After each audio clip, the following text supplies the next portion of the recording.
Madam Speaker and colleagues, I think it's important, since it was brought up in committee and it's been mentioned a couple of times here on the floor, the Charleston, South Carolina situation. And it's important to discuss in this discussion of HB 4147. Under 18 U.S.C. 922 G3, it is unlawful for anyone who is an unlawful user of or addicted to any controlled substance, as defined in Section 201 of the Controlled Substances Act. Furthermore, under 18 U.S.C. 922 D3, it is unlawful for any person to sell a firearm to anyone who knows or believes to be an unlawful user of or addicted to any controlled substance, as defined in Section 201 of the Controlled Substances Act. It's important to keep this in mind as we talk about the situation.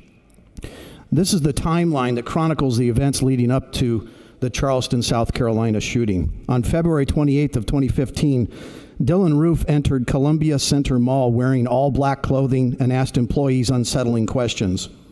Roof was questioned about the incident. When asked whether or not he had anything illegal in his possession, he said no. During the questioning, authorities found a bottle of Suboxone among his possessions, a Schedule III narcotic used for treating opiate addictions or as a recreational drug. About 4 days later, on March 2nd, Roof was arrested for a misdemeanor charge of drug possession. Now, because of a jail clerk's error, the offense was incorrectly entered as a felony arrest with the arresting agency as the Lexington County Sheriff. 2 days later, on March 4th, jail officials discovered that the data entry was there in error, but the change was not corrected in the state police arrest database.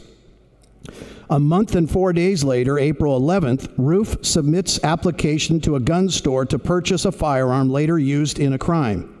Because NICS records show that Roof was recently arrested, the FBI does not give the dealer the authority to proceed and flags the case for further investigation of Roof's criminal history.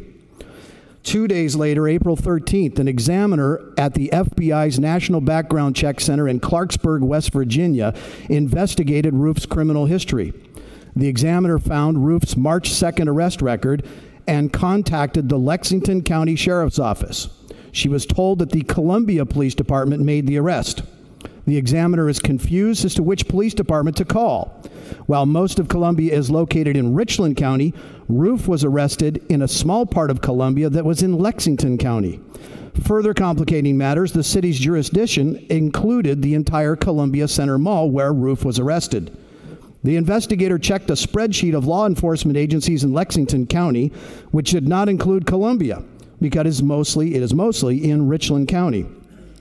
The examiner called the police department in West Columbia where the gun was bought and found no record of the arrest. The FBI examiner also sent a fax to prosecutors in Lexington County seeking further information about the arrest, but never received a response. The investigator cannot deny the transfer of the weapon because Roof is not a prohibited person under federal law. Again, I quote from 18 U.S.C. 922. Where it prohibits the sale or transfer of a firearm and ammunition to any person under indictment for a crime punishable by imprisonment for a term exceeding 1 year. But Roof was arrested on a misdemeanor charge that did not meet this threshold. Furthermore, while 18 U.S.C. 922 D3 prohibits the sale or transfer of a firearm or ammunition to anyone who is, quote, an unlawful user of or addicted to any controlled substance, unquote, Roof's single misdemeanor charge of possession was not sufficient to make him a prohibited person. Go 3 days further into the future to April 16th, Roof obtained the firearm after the FBI did not find any disqualifying reason to prohibit the purchase. 10 days later, on April 26th, Roof was charged with trespassing in violation of his ban from the mall. On May 1st, 2015, Roof was found guilty of trespassing and fined $262.50. June 17th, a month and 17 days later, Roof entered Emmanuel African Methodist Episcopal Church in Charleston, South Carolina, and committed multiple murders. 60 days had passed between the delivery of the firearm and the commission of the crime. As Dylann Roof's single drug possession charge did not make him a prohibited person under, as quoted, 18 U.S.C. 922 D3, this so-called Charleston loophole is therefore a false narrative. Representative, one moment. Representative Hurd yields this time. Please continue. Thank you, Representative. Thank you, Madam Speaker. The so-called Charleston loophole then really is not a loophole. A clerical mistake was made, and I cannot emphasize that enough. A clerical mistake was made, and a tragedy happened.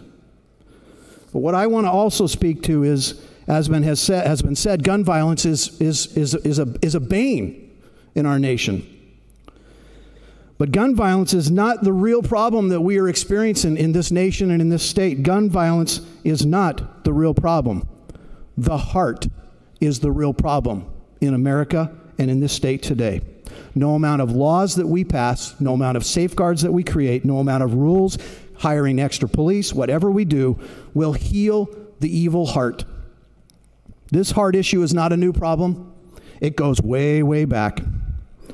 After the great flood, when Noah himself and his family were allowed to survive and God had protected them in the ark, they stepped off the ark and Noah built an altar to say thank you to God for sparing him. But God said to him this, "Never again will I curse the earth because of man, even though every inclination of his heart is evil from childhood." God also addressed the prophet Jeremiah, and he said to him, "The heart is deceitful above all things and beyond cure. Who can understand it?"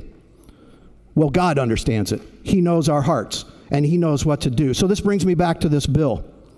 The only way to fix the evil that is in the heart of a person like Dylann Roof is the love of God. He is the great heart physician. He is the one who can change a heart. He is the one that can turn a person around. We can fix the physical. We have surgeons, some of them in this room. But we can't fix the damage of an evil heart. God shows that love every single day to every one of us, and all we have to do is reach out and accept it. Dylann Roof had a serious heart problem. This bill will not fix that, sadly, nor will anything we do here stop the evil inclinations of the evil heart. So, colleagues, no matter what we do, this bill will not fix the true problem. And so I urge a no vote on House Bill 4147. Thank you.